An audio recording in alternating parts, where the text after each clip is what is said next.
पिछले 6 से 7 सालों में इंडियन म्यूचुअल फंड इंडस्ट्री में around 7.3 crore new SIP open हुई है।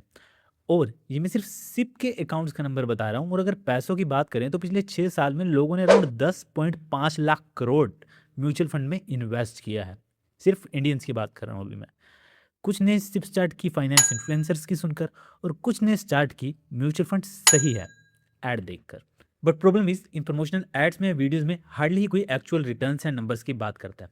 और ये जो भी बोल रहे हैं कि सिप में इन्वेस्ट करो 1 करोड़ बन जाएगा या 2 करोड़ बन जाएगा, ये सिर्फ आपको आधा ही सच बता रहे हैं। That's not real numbers. But अगर आपके पास सिर्फ 6 मिनट्स हैं तो let's understand with numbers and historical data कि सिप में इन्वेस्ट करके आपका कितना पैसा बनेगा। तो शुरू करते हैं, और स्टार्ट करने के लिए लेते हैं एक इन्वेस्टिंग अमाउंट। मैं ले रहा हूँ 5500 पर मंथ। अब ये 5500 ही क्यों? ये कोई रैंडम अमाउंट नहीं है। इसे मैंने कैलकुलेट किया है इंडिया के total number of SIP investors, total SIP accounts और total money invested in SIPs. इन सभी नंबर्स की कैलकुलेशन करके मैंने एक एवरेज सिप इन्वेस्टमेंट अमाउंट निकाला है। और ये मैंने कैसे कैलकुलेट किया है, डाटा कहाँ से लिया है, ये सभी आपको इस वीडियो की डिस्क्रिप्शन में मिल जाएगा। वहाँ आप आराम से देख लेना, सारा डाटा वेरीफाइड है। वीडियो में एक्सप्लेन नहीं कर पाऊंगा क्योंकि वीडियो बहुत लंबी हो जाएगी। अब हमारा सबसे पहले जो डार्क ट्रूथ है सिप को लेकर, वो है हमारा इन्वेस्टिंग अमाउंट। लोग आपको वीडियोस में एग्जांपल देते हैं कि म्यूचुअल फंड में 20 साल तक इन्वेस्ट कीजिए, आपका 1 करोड़ बन जाएगा, 2 करोड़ बन जाएगा। वो तब होता है जब आप हर महीने 10 से 20 हज़ार रुपए की सिप लगाते हैं, जो कि 95% लोग इंडिया में नहीं करते हैं। क्योंकि इसके लिए आपकी मंथली अर्निंग यानी आपकी सैलरी या जो भी है वो कम से कम आपको 70,000 से 1 लाख चाहिए, अगर आप सिंगल अर्निंग मेंबर हो घर के तो।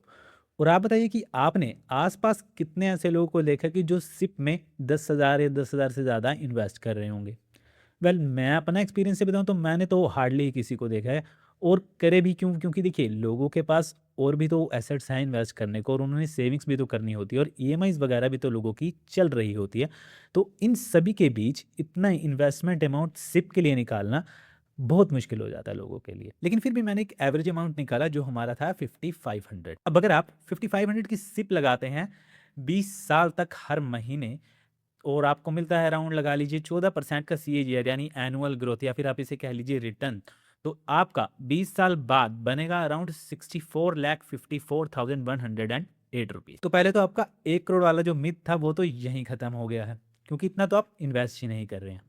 अब सेकंड फैक्ट, आज से 15 साल पहले एक समोसा 3 रुपए का था, और आज वही समोसा 15 से 20 रुपए का है, यानी 400% इंक्रीज। जो गैस सिलेंडर 2011 में 410 रुपए का मिलता था, आज वो आपको 950 के अराउंड मिलता है, यानी 135% इंक्रीज। तो आपको क्या लगता है कि 20 साल बाद अगर आपको कोई टू व्हीलर या घर या कोई भी चीज लेनी है तो उसके प्राइसेस क्या बढ़ेंगे? नहीं। You know the answer very well. India में हर साल महंगाई 5 से 6% बढ़ती है। ये गूगल भी कर सकते हैं आप। हालांकि मेरे अकॉर्डिंग तो 6% से भी ज़्यादा बढ़ती है।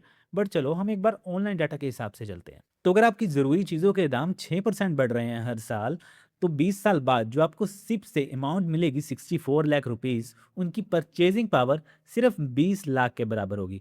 और उसी में फिर आपको मैनेज करना पड़ेगा, चाहे फिर आपके वो बच्चों की पढ़ाई है, या उनकी शादी का खर्चा, या आपकी रिटायरमेंट प्लानिंग है, कि कोई भी जो भी आपके फैमिली गोल्स हैं।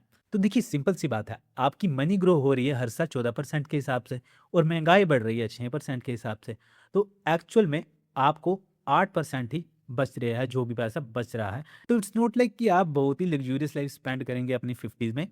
लेकिन स्टिल, इंडिया के अगर बाकी इन्वेस्टमेंट ऑप्शंस की बात करें जो आपको 8 से 9% एनुअली रिटर्न देते हैं, उससे तो कहीं बेहतर ये सिप ही है। बट वैसे नहीं है जैसे आपको एड्स में दिखाया जाता है। और उसका एक और भी रीज़न है, वो है LTCG टैक्स, यानी long term capital gain tax.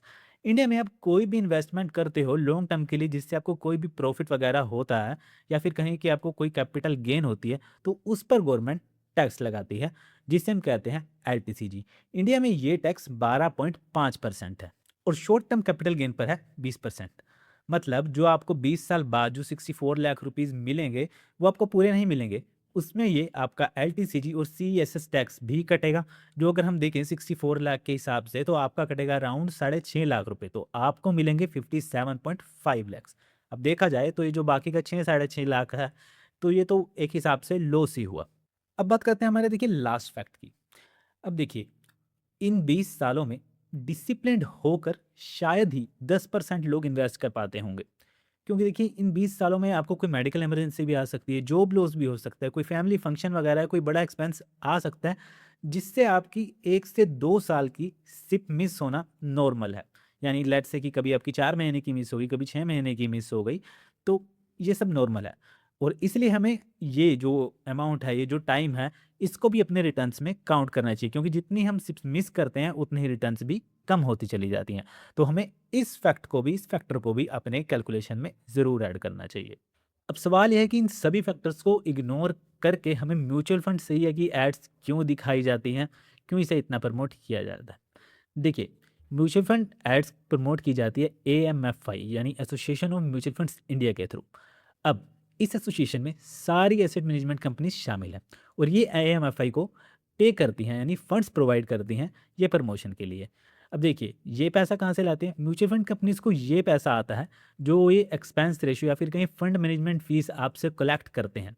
ये आपको पता होगा कि आपके म्यूचुअल फंड अकाउंट में से ऑटोमेटिकली कटता रहता है एक्सपेंस रेशियो हर मंथ। तो टेक्निकली जो एड्स आप देखते हैं उसका इनडायरेक्टली इन्वेस्टर की जेब से यानी आपकी जेब से ही पैसा आता है। और ये एड्स आपको इसलिए दिखाई जाती है ताकि ज़्यादा से ज़्यादा लोग म्यूचुअल फंड में इन्वेस्ट करें। जितने ज़्यादा लोग इन्वेस्ट करेंगे, उतनी ज़्यादा expense ratio in mutual fund companies को बचेगी और उतने ही ज़्यादा पैसा एएमएफआई को आएगा और उतना ही ज़्यादा इन्हें प्रॉफिट होगा। अब एक चीज़ मैं आपको क्लियर कर दूं, आई एम नॉट सेइंग कि सिप खराब है। It's a good investment option अगर आप इसे एफडीज, बॉन्ड्स या बाकी इन्वेस्टमेंट ऑप्शन से कंपेयर करें। बट इस वीडियो का मेन पर्पस ये है कि आपको एक्चुअल रिटर्न्स की क्लैरिटी ज़रूर होनी चाहिए, सो दैट आप एक ही इन्वेस्टमेंट ऑप्शन के भरोसे ना बैठे रहें और अपनी फाइनेंशियल प्लानिंग अच्छे से कर पाएँ। अब अपनी फाइनेंशियल प्लानिंग अच्छे से कैसे की जाती है? वेल देखिए, सबसे पहले तो आपके पास होने चाहिए मल्टीपल एसेट्स यानी मल्टीपल इन्वेस्टमेंट ऑप्शंस। सिर्फ म्यूचुअल फंड पर ही सारा पैसा ना इन्वेस्ट करें, बल्कि डिफरेंट एसेट्स बनाएं। और अगर आपको और इन्वेस्टमेंट ऑप्शंस जानने हैं तो इसके लिए मेरी एक सेपरेट वीडियो है, earn monthly with these assets. उसका लिंक मैं आपको डिस्क्रिप्शन में दे दूंगा, वो वीडियो आप जाकर देख सकते हैं। सेकंड, अगर आपको अच्छी फाइनेंशियल प्लानिंग करनी है तो कभी भी एक ही इनकम सोर्स पर मत डिपेंड रहें। मतलब सिर्फ जॉब से ही नहीं, बल्कि और भी इनकम सोर्स बताएं जिससे आपको हर मंथ पैसा आता रहे, जिससे कि आपकी इन्वेस्टमेंट अमाउंट भी बढ़ती रहे टाइमली, और अगर ना भी बढ़े तो एटलीस्ट डिसिप्लिन वे में आपकी इन्वेस्टमेंट चलती रहे, मिस ना हो।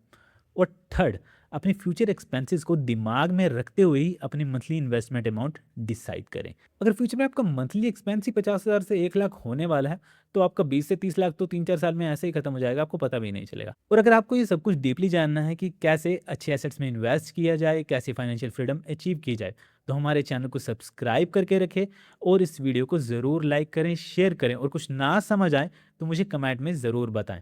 और हाँ, हमारी बाकी वीडियोज़ भी ज़रूर देखें। तो यही थी आज की वीडियो। आई होप आपको अच्छी लगी होगी। अच्छी लगी तो अपने फ्रेंड्स से ज़रूर शेयर करना।